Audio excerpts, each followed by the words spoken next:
मनुष्य की एक विशेष प्रवृत्ति होती है, वो कभी स्वयं से संतुष्ट नहीं रहता, कभी स्वयं से प्रसन्न नहीं रहता। जो है उससे अधिक पाना चाहता, जो पा लिया उससे आगे बढ़ना चाहता, अपने जीवन में बदलाव, परिवर्तन लाना चाहता। और ये प्रवृत्ति संसार में सबसे महान है, क्योंकि इसी प्रवृत्ति के चलते संसार में विकास होता है।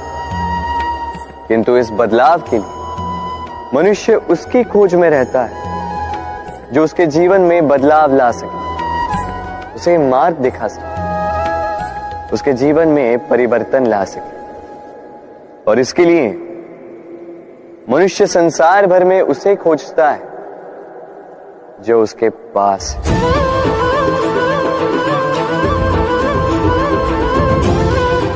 बताइए कौन?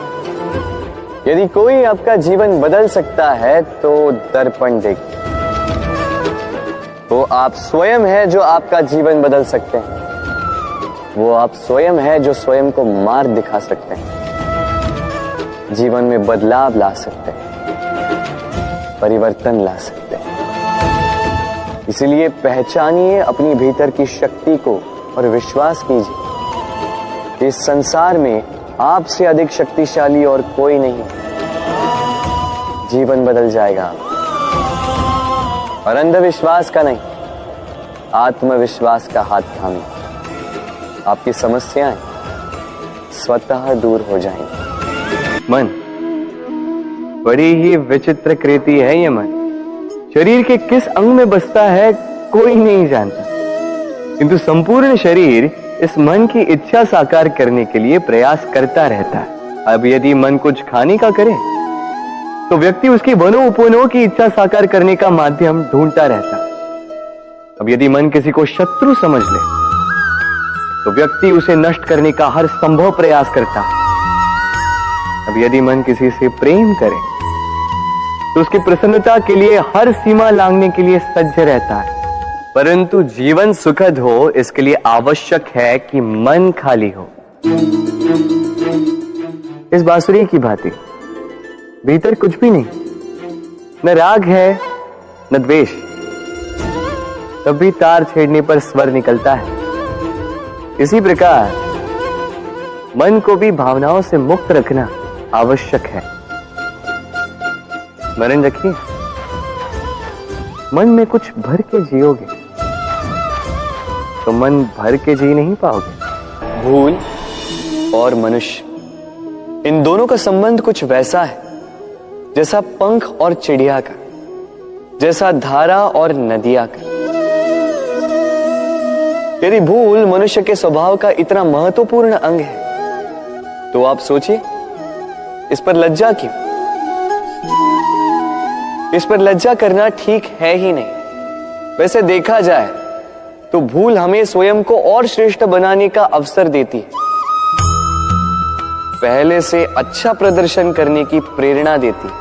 अब कदाचित आप में से कुछ इस बात से सहमत नहीं हो, क्योंकि बहुतों की दृष्टि में भूल दोष को जन्म देती है, दोष अपराध को, और अपराध के लिए क्षमा नहीं, दंड मिलना चाहिए।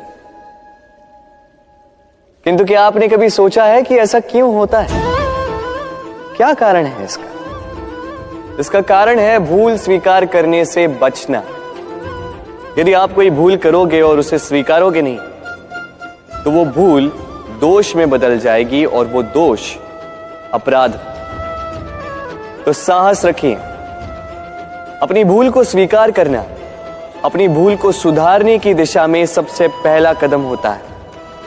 और स्मरण रखिएगा, यदि कुछ अपराध है तो वो है समय पे अपनी भूल ना स्वीकार। हमारा शरीर प्रकृति की सर्वोत्तम रचना है। जो अंग, जो तत्व हमें मिले उन सब का अपना अपना एक संदेश है। दो आंखें दी हैं देखने के लिए, दो कान दिए हैं सुनने के लिए, नथुने भी दो हाथ दिए हैं दोहरा परिश्रम करने के लिए, किंतु जीव केवल एक। उस पर भी नुकीले बलिष्ठ दांत दिए उनकी रक्षा के लिए। कभी सोचा है क्यों?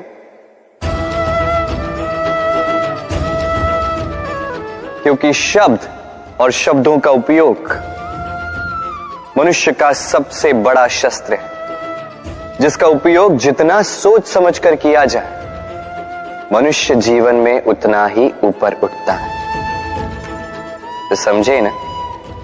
देखो, सुनो, समझो अधिक, बोलो कम। मनुष्य का स्वभाव है कमाना, संग्रह करना, फिर चाहे वो धन हो, नाते हो, संबंध हो या हो प्रसन्नता। परंतु क्या आपने कभी सोचा है नियति ने यह संग्रह करने की प्रकृति मनुष्य में क्यों डाली? एक बीज से पौधा पनपता है, उसके भोजन से फल संग्रहित होता है। क्यों? इसलिए ताकि वृक्ष उसे स्वयं खा सके? नहीं, बल्कि इसलिए ताकि वो भूखे जीवों में बांट सके। अब आप पूछेंगे कि इसमें वृक्ष का क्या लाभ? लाभ है, क्योंकि जो बांटता है वो मिटता नहीं।